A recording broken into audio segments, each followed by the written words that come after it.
بسم اللہ الرحمن الرحیم۔ دنیا میں بحیرہ مردار کے نام سے پانی کا ایک ایسا حصہ بھی پایا جاتا ہے جس میں کوئی بھی آبی جانور یعنی مچھلی، مینڈک وغیرہ زندہ نہیں رہ سکتا۔ اس کے مغرب میں اسرائیل اور مشرق میں اردن واقع ہے۔ اس کو بحیرہ لود اور سی سالٹ بھی کہا جاتا ہے اور مدائن سالہ کے قریب ہے۔ اس کا پانی ایسا بدبودار ہے کہ کوئی بھی انسان اس کے پاس کچھ منٹ کے لیے بھی کھڑا نہیں ہو پاتا۔ اس کے آس پاس بنجر اور صحرائی زمین ہے جہاں زندگی کا کوئی نام و نشان ہی نہیں۔ سائنسدان اور ماہرین کا خیال ہے کہ یہ ایسی زمین ہے جہاں رہتی دنیا کے لیے کوئی انسان کبھی آباد نہیں ہو سکتا۔ قرآن مجید میں ارشاد ہے، ہم نے اس بستی کو سری عبرت کی نشانی بنا دیا ان لوگوں کے لیے جو عقل رکھتے ہیں، جو کہ سورۃ عنکبوت کی 35 آیت کا ترجمہ ہے۔ یہ بستی اور یہ علاقہ کبھی دنیا بھر کی سرگرمیوں کا گہوارہ ہوا کرتا تھا۔ جی ہاں، اس بستی کا نام سدوم تھا جو ایک سرسبز و شاداب علاقہ تھا۔ ہر طرح کی سبزی اور پھل وہاں پیدا ہوتے تھے۔ طرح طرح کے میوہ جات اور ہر قسم کا اناج شہر سدوم میں پیدا ہوتا تھا۔ جدید قسم کا نہری نظام اور چشموں سے یہ بستی بھری پڑی تھی۔ یہی وجہ تھی کہ دوسرے شہروں اور قریبی بستیوں سے لوگ سدوم میں سیر و تفریح اور کھانے پینے اور مہمان بن کر آتے تھے۔ شروع میں سدوم کے لوگوں نے مہمانوں کو خوش آمدید کہا اور طرح طرح سے ان کی خدمت کی، لیکن پھر آہستہ آہستہ یہ دن بھی آیا کہ قوم سدوم ان مہمانوں سے تنگ آنے لگی اور سارے لوگ سوچنے لگے کیسے ان مہمانوں کو اپنی بستی میں آنے سے روکا جائے۔ بستی والوں نے ہر قسم کا منصوبہ بنا کر دیکھ لیا، لیکن مہمان اور سیاح اس بستی کی طرف آنے سے نہ رکے۔ پھر ایک دن شیطان ان پر حملہ آور ہوتا ہے اور ایک بزرگ کی شکل میں آ کر قوم سدوم سے مخاطب ہوتا ہے کہ میں تم لوگوں کو ایک ایسی تدبیر بتا سکتا ہوں کہ جس سے تم مہمانوں سے فائدہ بھی اٹھا سکو گے اور آہستہ آہستہ مہمان اس بستی کا رخ کرنے سے ڈرنے لگیں گے۔ پوری قوم خوشی میں نعرے لگانے لگی۔ وہ بوڑھا کہنے لگا، کل کے دن تمہاری طرف جو بھی مہمان آئے گا تم لوگ زبردستی ان کے ساتھ بد فعلی کرنا، اور یہ بد فعلی صرف مہمان مردوں کے ساتھ تمہاری بستی کے مردوں کو کرنی ہے۔ بستی والوں کو یہ تدبیر کوئی خاص نہ لگی، لیکن پھر جب اگلے دن شیطان نے ایک انتہائی خوبصورت اور نوعمر لڑکے کو اس بستی میں بھیجا، جس کو دیکھ کر قوم سدوم کے سردار شہوت پر قابو نہ رکھ سکے اور کہنے لگے، ہمیں ہر صورت اس بوڑھے کے مشورے پر عمل کرنا ہے۔ قوم کے 4 سرداروں نے اس لڑکے کو باندھ کر اس سے بد فعلی کی۔ چنانچہ اس طرح شیطان نے قوم سدوم کو بد فعلی سکھائی۔ پھر اس کے بعد آہستہ آہستہ جیسے جیسے مہمان ان کی بستی میں آتے، یہ لوگ ان کے ساتھ زبردستی بد فعلی کرتے اور پھر یہ لوگ اس گناہ کے عادی ہو گئے۔ اب بات یہاں تک آن پہنچی کہ یہ لوگ آپس میں اپنی ہی بستی کے لوگوں کے ساتھ رضامندی سے مرد مردوں کے ساتھ بد فعلی کرنے لگے، اور دوسری بستی سے اگر کوئی مہمان آتا تو وہ لوگ اس کو اپنی محفل میں لے جاتے اور وہاں اجتماعی طور پر اس سے زیادتی کرتے۔ پھر اللہ پاک نے اپنے پیغمبر حضرت لوط علیہ السلام اس قوم کی رہنمائی کے لیے مبعوث فرما دیا۔ حضرت لوط علیہ السلام حضرت ابراہیم علیہ السلام کے بھتیجے تھے اور عراق کے شاہد بابل کے رہنے والے تھے۔ پھر اللہ پاک کے حکم کے مطابق حضرت ابراہیم نے وہاں سے ملک شام کی طرف ہجرت کی۔ حضرت ابراہیم علیہ السلام حضرت سارہ کے ساتھ فلسطین تشریف لے گئے اور حضرت لوط علیہ السلام اردن میں مکین ہو گئے۔ پھر اللہ پاک کے حکم سے حضرت لوط علیہ السلام سدوم کے لوگوں کی ہدایت کے لیے سدوم تشریف لے گئے۔ مردوں کی مردوں سے شہوت پوری کرنا ایک ایسا گناہ تھا جو اس قوم سے پہلے کبھی کسی نے نہ کیا تھا۔ قرآن مجید میں قوم لوط کا ذکر 17 مرتبہ آیا ہے۔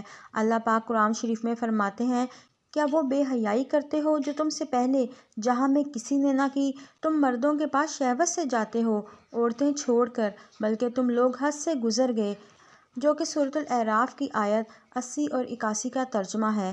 حضرت لوط علیہ السلام کی قوم نے یہ سن کر ان کا کہنا سننے کی بجائے جو جواب دیا اس کا ذکر قرآن مجید میں ہے، اور اس کی قوم کا کچھ جواب نہ تھا مگر یہی کہنا تھا کہ ان کو اپنی بستی سے نکال دو، یہ لوگ تو پاکیزگی چاہتے ہیں، جو کہ سورۃ الاعراف کی آیت 82 کا ترجمہ ہے۔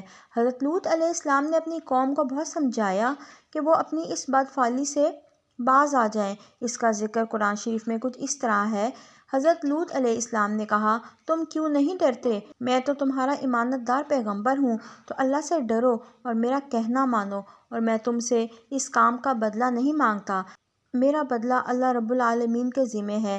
کیا تم اہل عالم میں سے لڑکوں پر مائل ہوتے ہو اور تمہارے پروردگار نے جو تمہارے لیے بیویاں پیدا کی ہیں ان کو چھوڑ دیتے ہو؟ حقیقت یہ ہے تم حد سے نکل جانے والے ہو۔ حضرت لوط علیہ السلام مایوس ہونے کی بجائے قوم کو راہ راست پر لانے کے لیے جدوجہد میں مصروف رہے، لیکن قوم میں یہ گناہ بڑھتا گیا۔ ایک دن ایسا آیا کہ قوم خود حضرت لوط علیہ السلام سے کہنے لگی کہ اگر تم سچے ہو تو اپنے رب سے کہو ہم پر عذاب بھیج دیں، کیونکہ ہم تو اس کام سے باز نہیں آئیں گے۔ پھر اس کے بعد 3 فرشتے اللہ تعالیٰ نے قوم سدوم کی بستی میں حضرت لوط علیہ السلام کی طرف انسانی شکل میں بھیجے۔ روایات میں آتا ہے جب وہ فرشتے بستی کی طرف آئے تو ان کی ملاقات بستی سے باہر حضرت لوط علیہ السلام کی صاحبزادی سے ہوئی۔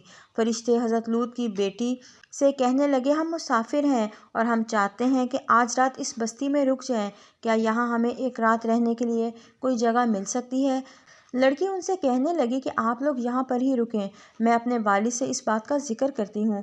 لڑکی حضرت لوط علیہ السلام کے پاس آئی اور پریشانی میں کہنے لگی ابا جان، بستی کے کنارے میں نے 3 انتہائی خوبصورت نوعمر لڑکے دیکھے ہیں جو ہماری بستی میں رات رکنا چاہتے ہیں، اور میں نے ان کو بستی کے باہر رکنے کا کہا ہے، کیونکہ اگر ان کو بستی کے لوگوں نے دیکھا تو وہ ان لڑکوں کے ساتھ بھی ویسا ہی سلوک کریں گے جیسے یہاں پر عام ہے۔ خیر حضرت لوط بستی کے کنارے گئے، ان انسانی شکلوں والے فرشتوں کو چھپ چھپا کر اپنے گھر لے آئے۔ مفسرین اور تاریخ دان لکھتے ہیں کہ وہ فرشتے حضرت جبرائیل علیہ السلام، حضرت میکائیل علیہ السلام اور حضرت اسرافیل علیہ السلام تھے، لیکن وہ نہایت خوبصورت نوعمر لڑکوں کی شکل میں تھے۔ حضرت لوط علیہ السلام کی بیوی والا کافروں سے ملی ہوئی تھی، اس نے یہ راز فاش کر دیا کہ ہمارے گھر میں 3 خوبصورت نوعمر لڑکے مہمان بن کر آئے ہیں اور لوط علیہ السلام ان کو چھپا رہے ہیں۔ بس یہ سننا تھا کہ بستی کے لوگ حضرت لوط علیہ السلام کے گھر کی طرف لپکے۔ اللہ تعالیٰ قرآن مجید میں فرماتا ہے اور جب قوم دوڑتی ہوئی ان کے پاس پہنچی تو یہ لوگ پہلے ہی برے کام کیا کرتے تھے، تو لوط نے کہا اے قوم، یہ جو میری قوم کی لڑکیاں ہیں یہ تمہارے لیے جائز اور پاک ہیں، اللہ سے ڈرو اور مجھے میرے مہمانوں کے بارے میں رسوا نہ کرو۔ کیا تم نے کوئی بھی شائستہ آدمی نہیں دیکھا؟